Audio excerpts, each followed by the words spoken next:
Welcome to Conservation Conversations, the podcast where we discuss emerging technologies, global trends, and the future of biodiversity conservation. I'm your host, Sean O'Brien, President and CEO of NatureServe, where we leverage science and technology to protect endangered species and ecosystems around the world.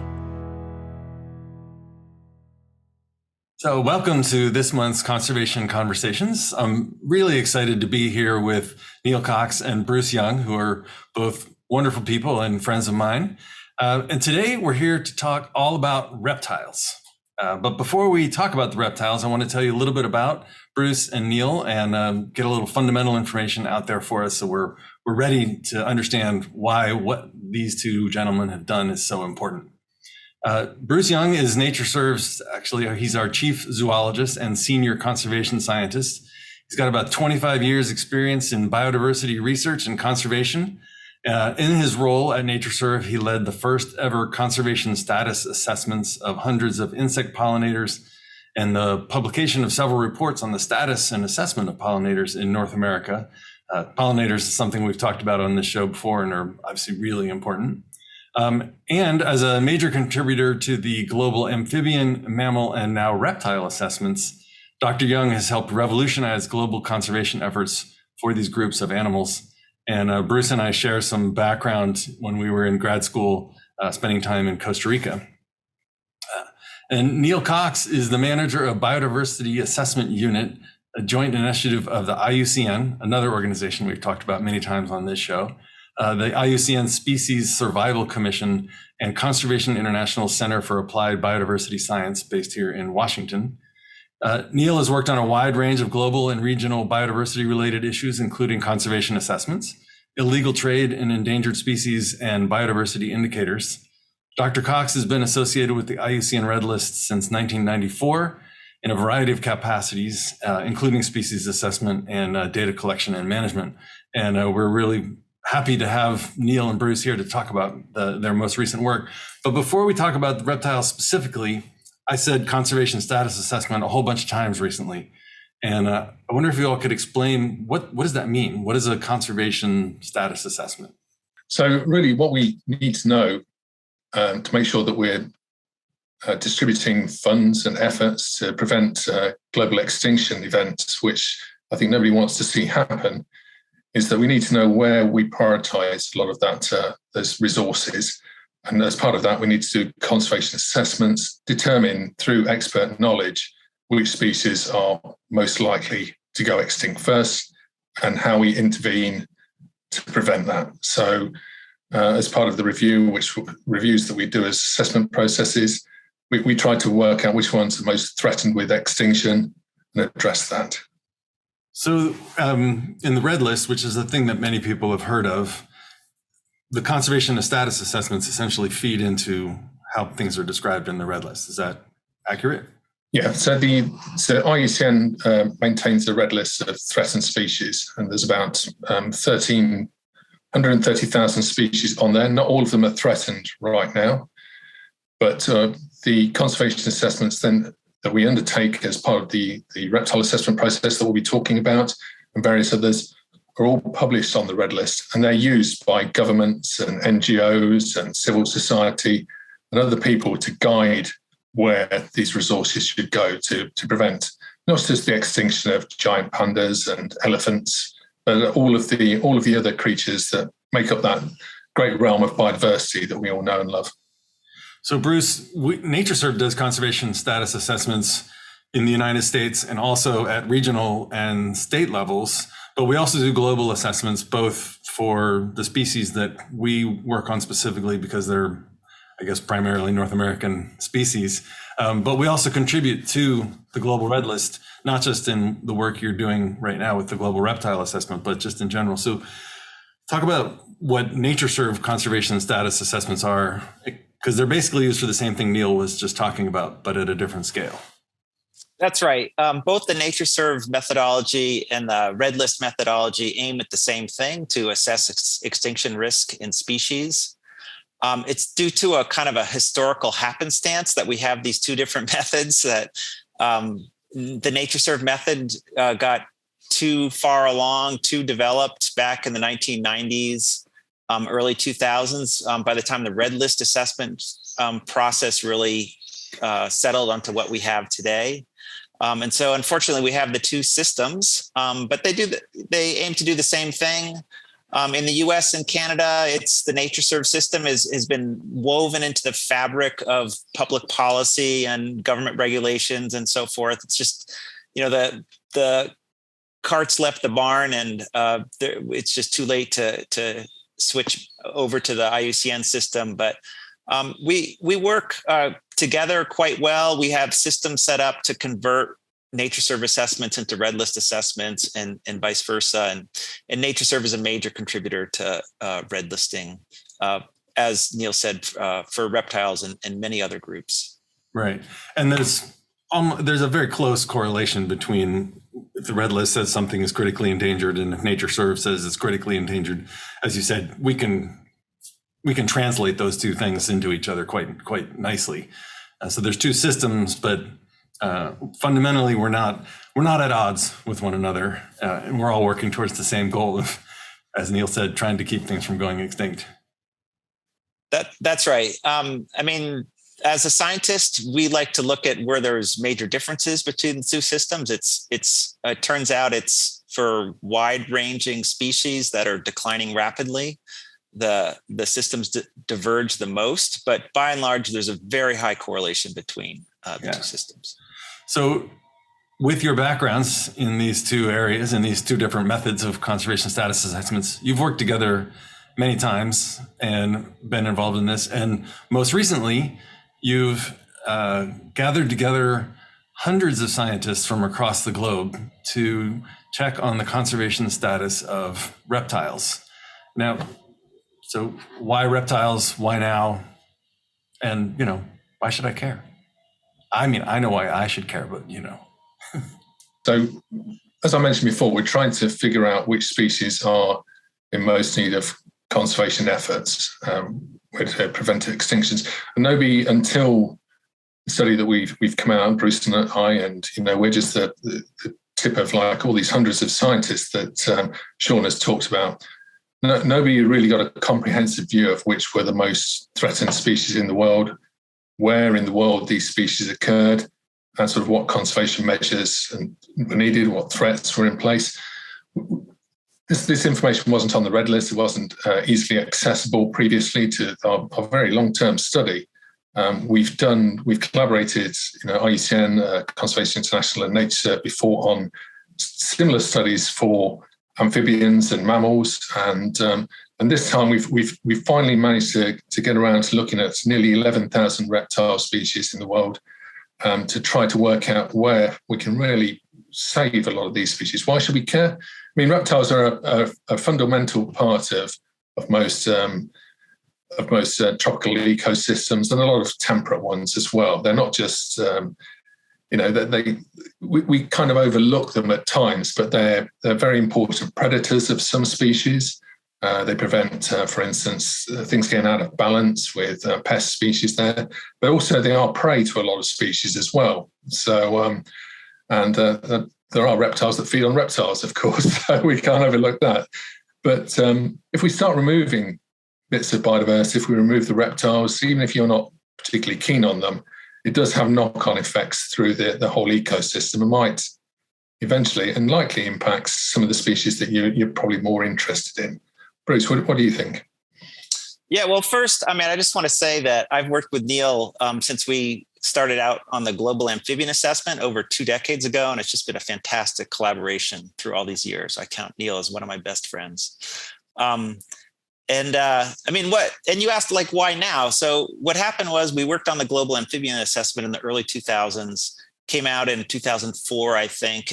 It was, made news around the world. It was the first time we could say, this entire branch of the tree of life had a third of its species at risk of extinction. And I just thought, we did the amphibians check, let's go on to the reptiles. But it's been a long road. It was just the funding for reptile assessments was just not as easy to get as it was for the amphibians. At the same time, the IUCN Red List kind of standards had changed, that it was required more documentation for each assessment. There's some political issues came up. It just took a long time to get it out, and we're just so thankful. I mean, talk about this collaboration. 15 years we stuck to it, and have finished now. So I think that's a real tribute to Neil, especially for seeing this through. And that is a testament both to your friendship and to the persistence and the importance of the topic. And we're going to get into a little bit of your findings here in a minute, but I wanted to first recognize that there were over 900 scientists worked on this, and you had to collaborate over 15 years with all of these people, in particular, really heavily in the past couple of years under really unusual circumstances where you weren't able to get together to review the data and to have the conversations. And did that equalize things? Did it make it harder? Like, how did that all work out? So I think, thanks, Sean. I think, as Bruce mentioned, this has been a long process, at least 15 years for the reptile assessment to take place. In some ways, we've been quite fortunate that most of the engagement with the scientists that you talked about, the hundreds of them, took place at workshops or some through correspondence before the last couple of years, and COVID has really, disturbed things. So I think the last workshop that I went to was in 2019 in South Africa in October, and Bruce was there as well. That's right. And that was the last workshop we had. What has really been difficult for us, I think, is pulling together the findings within the last couple of years. I mean, it's been everything has been done through correspondence. Of course, we have many authors on the paper that give us the outcomes of the reptile assessment and things. So it's great that we can have so many more Zoom calls and Teams calls. I think it's great anyway that we have those now. But that's really helped with it. We've been lucky in some ways that a lot of the work was done pre-COVID. Yeah, and in fact, I mean, the timing, you can make an argument that it was pretty good because, as Neil said, we got the bulk of the assessments, all the workshops done before the pandemic hit. Then the pandemic hit and we couldn't travel anymore. And that's right when we had to work up on our results. So we didn't have those distractions of travel. And so, I mean, in some ways you could argue that we were more productive with the actual analysis of the results as a result of the pandemic because we were all stuck in our homes with nothing else to do than to analyze reptile data. Which is a common thing across the world. People just stuck in their homes analyzing reptile data. So in fact, that's what I want to talk about. And in the paper, there's beautiful illustrations and diagrams of the findings, but I wanted, tell me what are the key findings from this? What are the things, what's the takeaway? We've essentially gone through the why and the methods. Now let's talk about the results. Yeah, well, maybe I'll talk about one of the results and then we'll go to Bruce to talk a bit more about some of the others, share a bit of time here. I think the most important result, and Bruce will probably agree with me on this, is that we found that a lot of the reptiles, or the most threatened reptiles, are in areas where there's conservation efforts taking place already for other vertebrate groups, for the birds, the mammals, and the amphibians. So we know that there's a lot of overlap with where the most threatened reptile species are in the world with those for those other species groups. So this is a good news story, really, because we know that if we concentrate efforts to conserve these special places with all of these threatened species, not just going to be conserving maybe some amphibians and a bird, but we're probably conserving the snake or the lizards that are threatened there as well. So I think it's a really good overlap on that and really useful for managers, for protected areas and other policymakers to be able to know this kind of stuff. So, Bruce, would you agree? Oh, yeah, absolutely. I mean, if you had to boil the whole study down to one number, it's 21%. 21% of reptiles are threatened with extinction.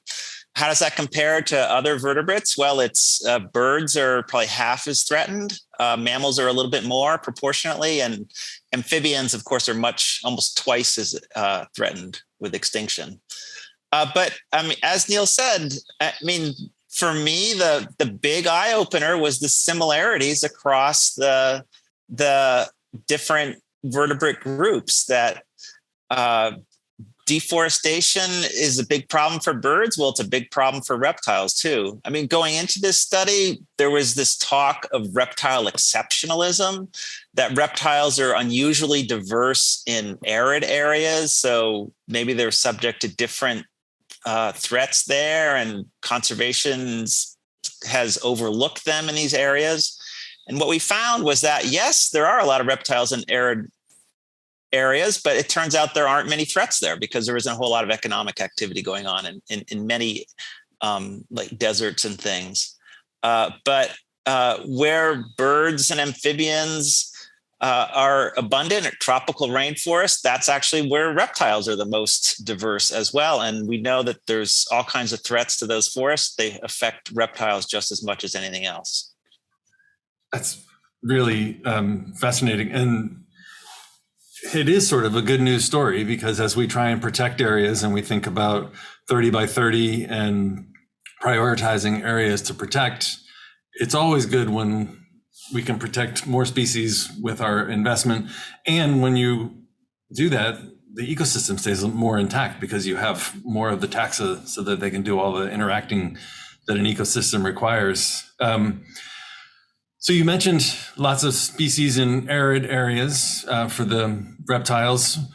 What other things should people know about reptiles? I think, people have, of course, heard of iguanas and snakes and things like that, but don't think about them that much necessarily. So what should people know about reptiles? Like Neil mentioned their predator-prey relationships, but you guys have spent 15 years thinking about reptiles. You must have some takeaways from that. Go on, Bruce, I'll let you start with that one. Well, I mean, for me, I'm not a herpetologist by training. I'm just a general zoologist. Like so many other people, as a kid, I was fascinated by animals, and I'm just one of the few lucky ones that gets to keep studying them into adulthood and actually get paid for it. And reptiles are no different from other groups. They have just fascinating adaptations and things I never knew about. Sea snakes, for example. Here's a snake that lives out its entire life cycle in the ocean. So unlike turtles, which have to go to land to lay their eggs, snakes figured out how to give birth live out in the open ocean. Snakes have scales, right? And snakes have to shed their skin, right? Well, how do you shed your skin in the ocean when you don't have any bark or a rock to rub up against? They figured they tie themselves in a knot and use their own body to peel off that skin. It just blows your mind.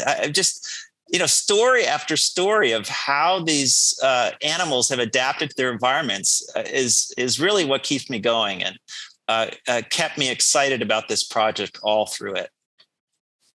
That's so cool.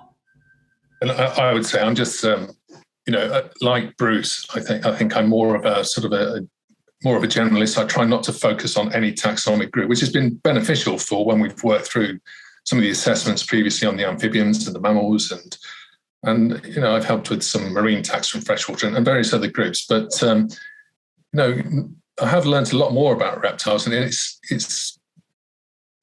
more, the thing that drives me most is trying to prevent species extinctions, to be honest. That's the real thing that once I get a kick out of, but I think I'm contributing, I hope, to the world in that way. And that's, Bruce mentioned that we're fortunate to have jobs where we can go out and continue doing these great things. And I appreciate that kind of stuff. Hopefully, and it's fingers crossed on this, that a lot of the information that we've produced, not just in the upcoming paper, but through the reptile assessment itself, can really be used to sort of accomplish some of the things I'm hoping to see with the prevention of extinction of these really cool and curious species at times. So I want to come back to the cool and curious species. I think we maybe have established Bruce's favorite reptile. But before we get to Neil's favorite reptile, Bruce mentioned 21% of reptiles are threatened with extinction, which is kind of terrifying. It's 1 out of every 5 species. And then also the idea that there's these sort of surrogate species. If we protect one area, we're protecting multiple taxa, multiple species. What are the other big findings or the things that stick out for you when you think about the global reptile assessment that you want people to remember? So there is the overall message that, thank God, there's this high level of surrogacy, as we call it, of overlap where threatened species are. But that's not the whole story. There's still hundreds of species of threatened reptiles that live where no other threatened vertebrate occurs. So you can't, if you just take care of the birds or something, you will not cover these other, few hundred species. So that's important to not let those fall through the cracks. The other thing is, in terms of the geography of threat, is important. One of the cool things we did was looked at how much evolutionary history could potentially be lost if the threatened species all became extinct. And there's another number, is 15 billion years of evolutionary history is represented in these species. So this is 15 billion years of evolution that with new genes and things that don't occur anywhere else.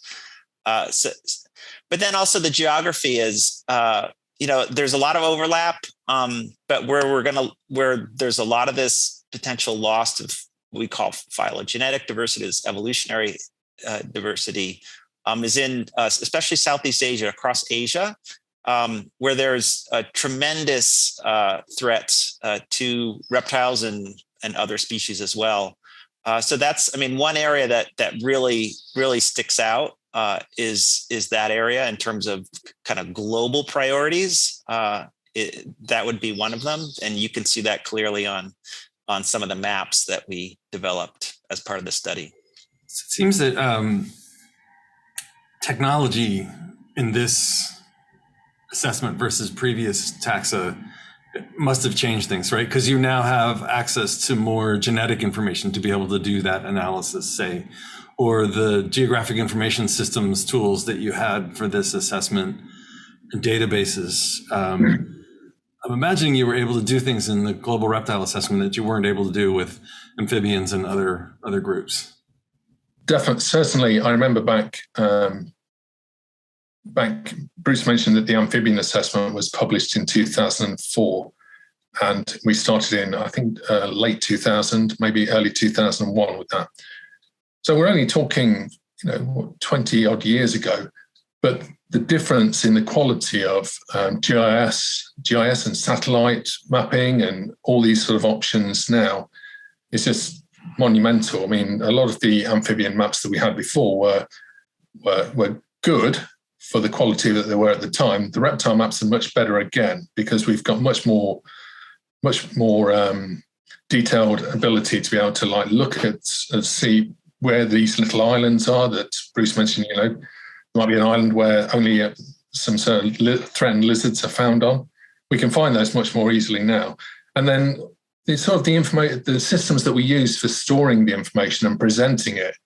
Again, we store in a database behind the scenes from the red list, but then all of that information is presented in a sort of really nice format now and on the red list website. That wasn't, again, I think everybody appreciates how much the internet has changed since 2000, and who knows what it'll be like in another 20 years.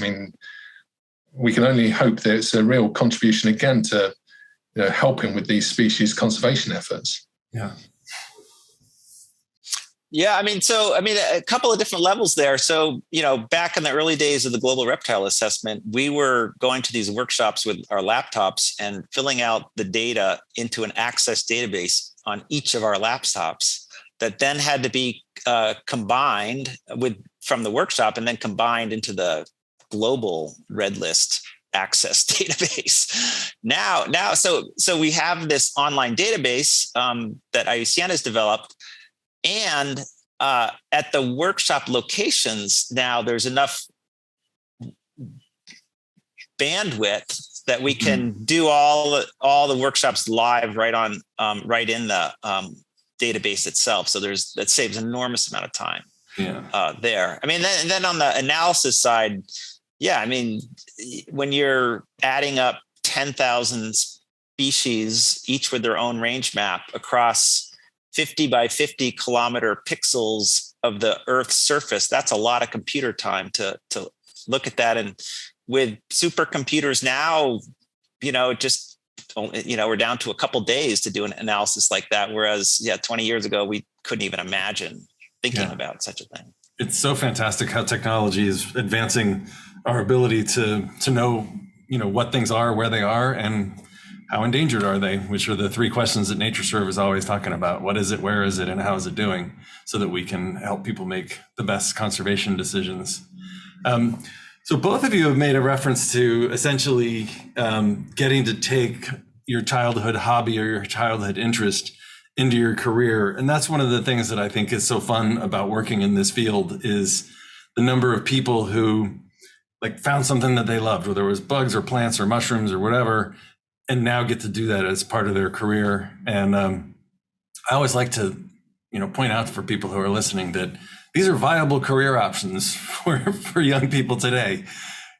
Being a zoologist or a herpetologist or whatever, mycologist, those are real jobs, and they're important jobs, especially as we're in this sixth extinction and we're worried about, the stability of our ecosystems.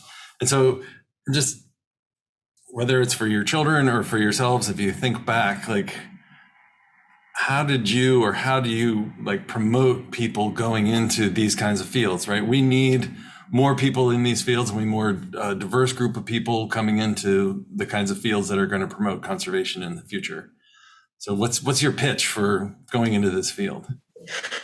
So I think one of the things is that, it's not just about animals, right, or plants or anything else. It's about people as well, right? So conserving biodiversity is about preserving livelihoods for everybody on the earth, and preserving our environment as a whole.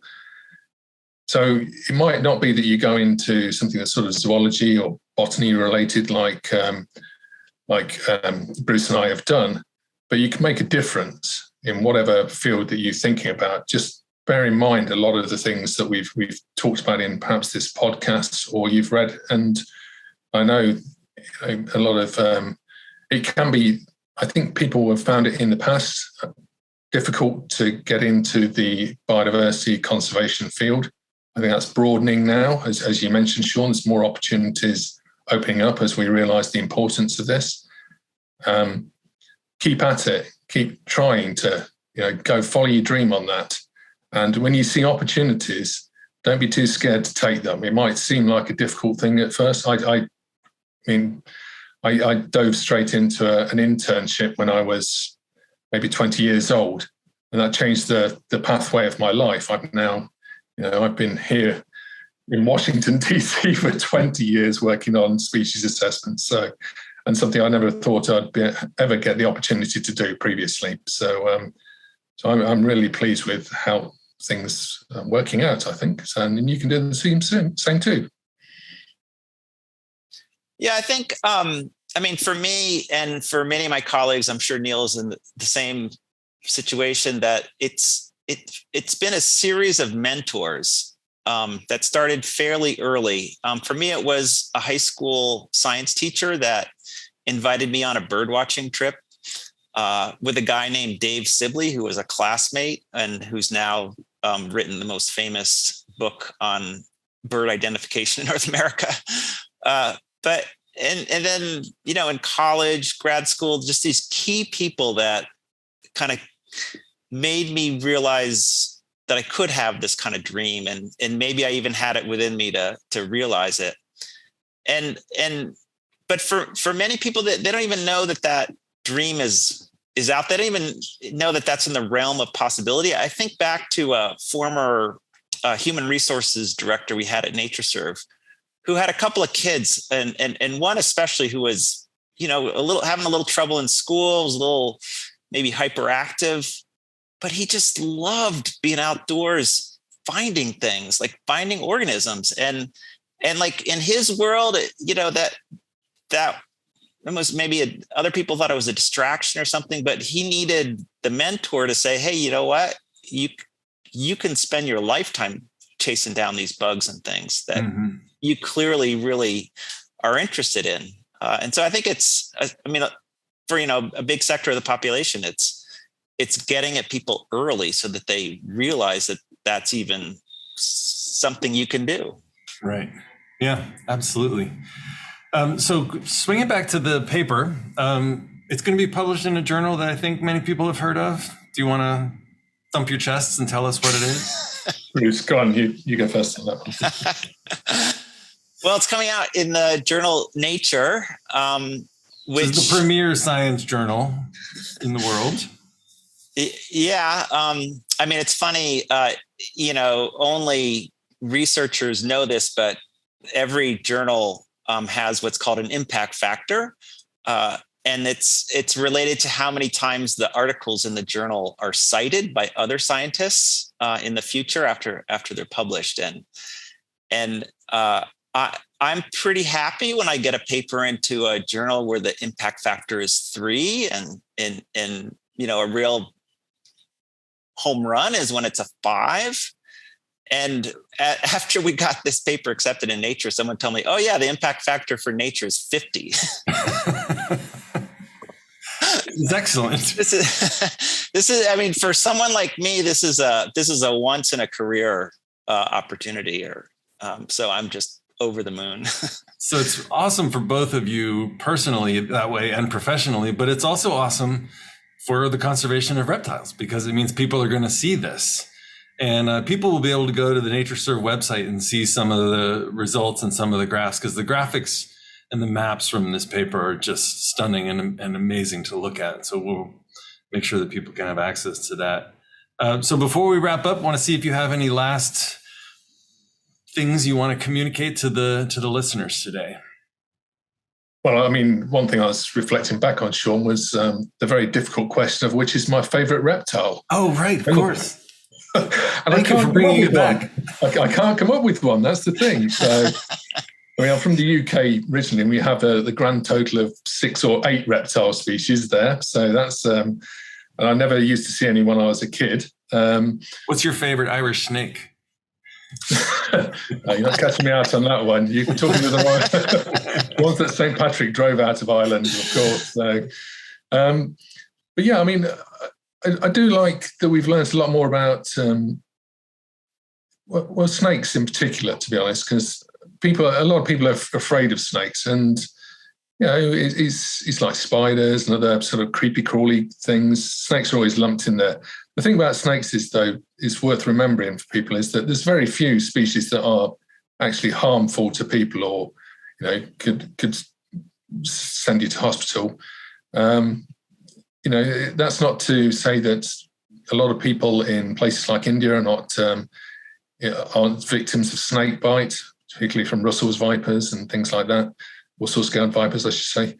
But not every snake is a threat to you, and like everybody always says, they want to get away from you as soon as they can. So, look after those snakes out there. All right. The sea snakes, especially, right, Bruce? Right. You'd be so lucky to see one. Yeah. Where I live, they actually wash up on the shores at a certain season of the year. So it's pretty cool. I have 2 parting thoughts, if I may. The first is to acknowledge the 50 other co-authors besides Neil and I that are on this paper.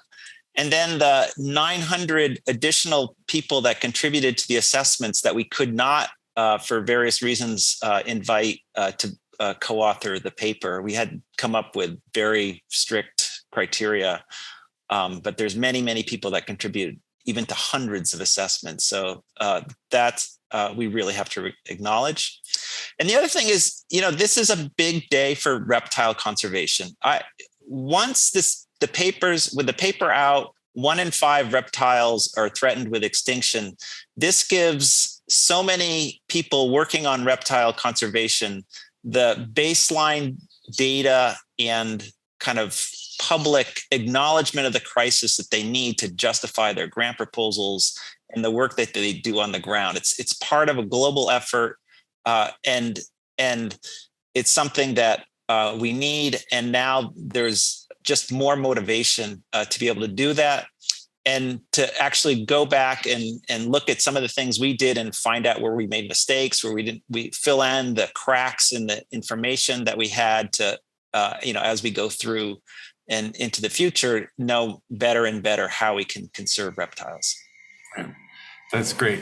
Well, this has been a lot of fun. Thank you guys for the work that you've done and for the sum of your careers to this point. And I know you both have many more years in front of you. So you have another crack at nature there, Bruce.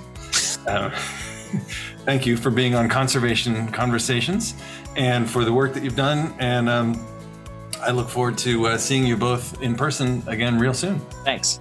Thanks, Sean.